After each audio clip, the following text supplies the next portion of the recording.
let us try to understand the difference between left hemisphere and right hemisphere part of the brain. Just to be simpler, I will use the term left brain and right brain. So what does left brain represent? Left brain represents the logical part of the brain and right brain represents the intuitive part. So what do I mean by that?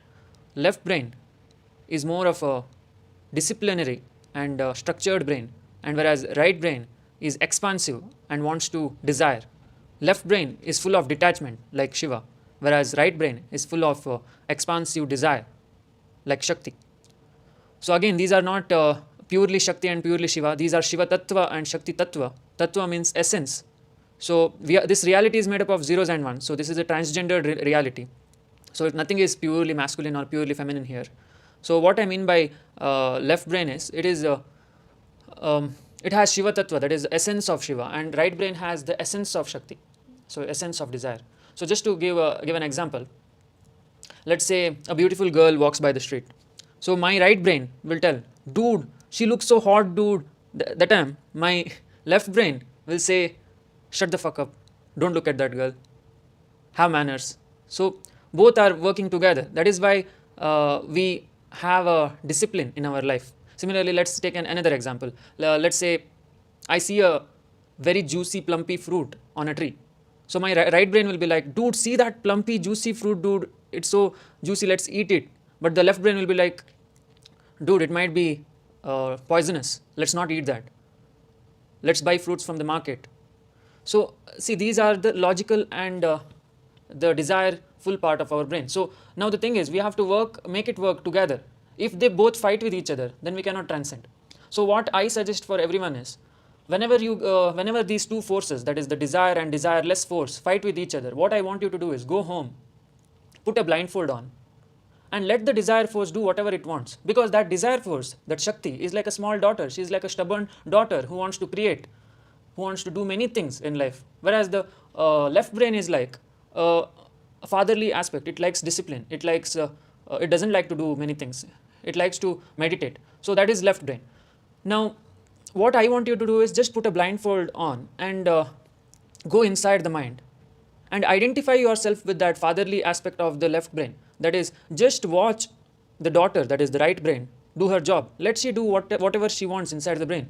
That is, she has a lot of desires. That is, the right brain has a lot of desires. It may be regarding anger, lust, greed, fear, everything she has, because she is the absolute one. That is, the absolute one is completely opposite to the absolute zero. That is, Shiva is the absolute zero, which does not have any frequency, and Shakti is the absolute one, which has all the frequency, ranging from love to hatred to anger to fear to every emotion it has. So I want you to let that Shakti do whatever she wants inside the mind. I don't want you to discipline her inside the mind. See, in the external world, we have to discipline her, because the external world must run in a certain way. That is why it has rules and regulations. But that rules and regulation must not enter your consciousness, because your consciousness is completely free. It can do whatever it wants. If you restrict it inside the mind also, what will happen is, during your death, you will not able to transcend. You will come back as a human being, because you have unfulfilled desires. For example, in my comment section, there are many things like many comments saying how to control lust, how to control anger, how to stop smoking. So these are all desires of that Shakti, that is the right brain. So these are all the desires. Now, I don't want you to fulfill those desires externally, because it may harm yourself or the other person. That is why I want you to fulfill your desire inside the mind after putting the blindfold on. Do whatever you want. Eat the poisonous fruit. Do whatever you want, because that poisonous fruit won't hurt your mind. It will hurt your body. So smoke several cigarettes inside the mind, several joints, have lots of sex inside the mind. Don't do anything externally, because the body has a lot of limitations, but your mind does not have. If you restrict your mind, what will happen is, during your dreams, you will get chaotic dreams, that is full of nightmares, and because you have restricted Shakti. Shakti, that is the daughter, does not like to be restricted. She is a very creative daughter. That is Mahavidya Tripura Sundari. She likes to create universes. That is why you are here. Because of that Mahavidya Tripura Sundari inside you, you can see this universe. And this universe is just a small part of her. There are multiple universes inside her. That is, there are several dreamers, Mahavishnus. So what I want to do is, let her do her job. You just identify yourself with the Shiva Tattva, that is the absolute zero inside the mind. Just observe her. She will do whatever she wants. So when you let her do whatever she wants, she will calm down. She will listen to the Father. If the father restricts her too much, she will run away. So during sleep, that is what is happening. That is, your left brain is not active, and the right brain starts dreaming. It goes to astral realm, causal realm, it goes somewhere and all, and creates nightmares and comes back. And the left brain will not be there to protect it. The father will not be there to protect the daughter. That's what happens during your dreams. You go to the astral realm, causal realm, nobody is there to protect you. That's what happens in during DMT trips also. Whenever you take drugs, right, like DMT, LSD, all those mushrooms, what happens is your right brain goes full expansive mode. It goes to all those realms, other realms which are very unsafe, and it comes back. Your left brain won't be there to protect you, and you will not integrate those experiences. Those experiences may cause psychotic breakdowns in your normal life. That is why I don't want you to do any drugs. I don't want you to take any shortcut also.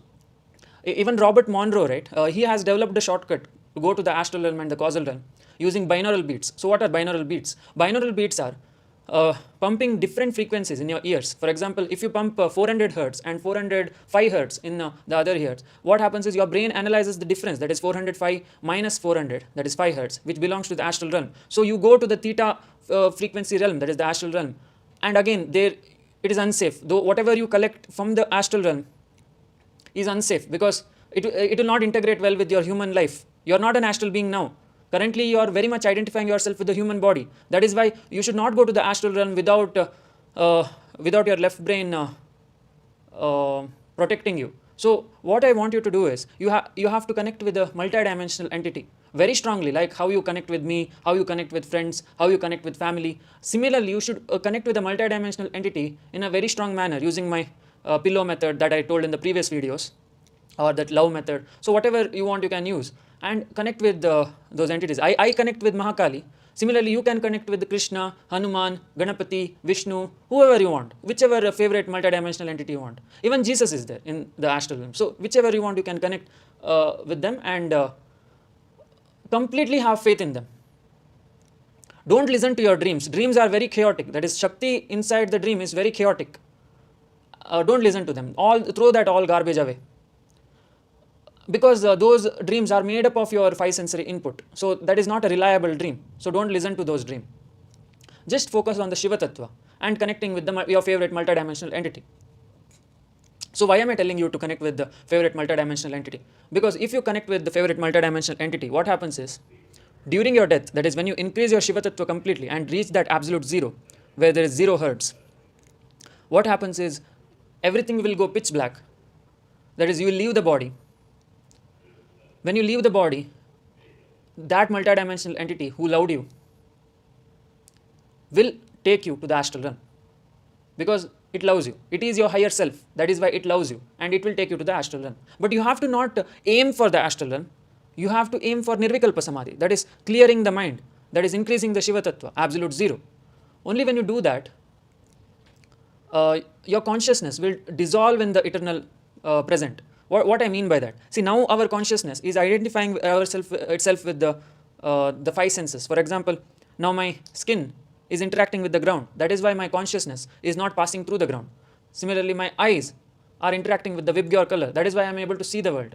If my eyes did not interact with the Vibgyor, the whole world would be pitch black. If my skin did not interact with ground, then I would become like a ghost. Like I could pass through walls, Mother Earth. Nothing would matter for me. So what I mean is, for that pure consciousness, there is no present, past, future. There is no earth, there is no sun, there is no moon. So Nirvikalpa Samadhi means that pure consciousness within you dissolves in the absolute zero, pervading all around us. We are not able to see the absolute zero all around us now. That is because we are attached with our 5 senses. But when we reach Nirvikalpa, we detach from the 5 senses and we dissolve in the absolute zero, which is all around us. Now, after we dissolve in the absolute zero, there will come a white light. That white light is nothing but our favorite multidimensional entity. So that multidimensional entity will collect your consciousness and make you take birth in the astral realm, where you have more freedom, where you can manifest anything you want, like an astral mango, astral garden. You can travel galaxies, see stars, whatever you want. So much freedom. So that is why I don't want you to use shortcuts like DMT, that binaural beats. You can get those binaural beats in YouTube also. It is easily available. You can easily go to astral and causal realm, but I wouldn't recommend that because it's very unsafe. So I just want you to focus on Nirvikalpa Samadhi so that you can safely go to the astral realm in your next life, that is after your death. So that is the difference between the right brain and the left brain, that is right hemisphere of the brain and the left hemisphere of the brain. You have to let the right hemisphere do its job internally, never do anything externally. So you have to crush all the dualities that the society has fed to you. You have to follow the societal rules when you are operating in the external world, but once you reach home, once you put a blindfold on, you have to let Shakti do whatever she wants. Otherwise she will be very chaotic. So I hope this video has brought some light to your consciousness. Thanks for watching. We'll meet in the next video. Jai Mahakal.